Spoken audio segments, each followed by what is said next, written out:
It's sad we need such a warning to avoid forgetting God, to avoid idol worship in all its forms. It's sad the Corinthians needed Paul to tell them not to engage in prostitution some 800 years after it started on this impressive hill overlooking the city. Caitlin, where are we headed? Up to the very top of the Corinth, which is a fortress that overlooks ancient Corinth. It's a long way up. Are we there yet? Almost.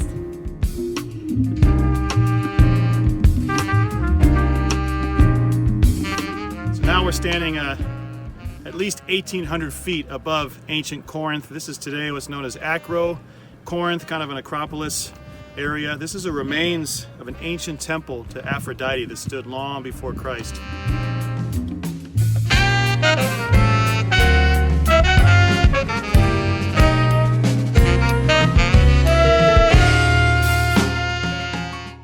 This is the temple dedicated to Apollo. It stood at least since the 6th century BC.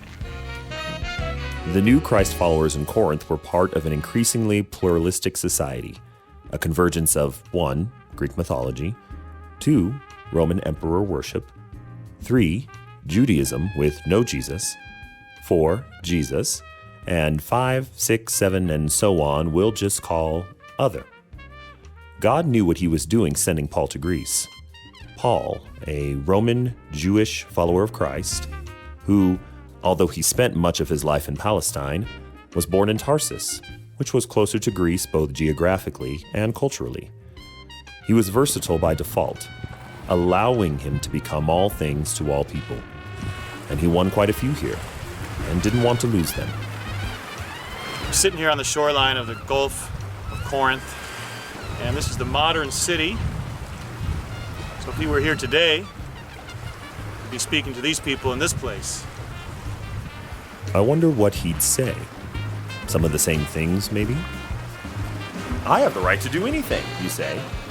But not everything is beneficial or constructive. No one should seek their own good, but the good of others.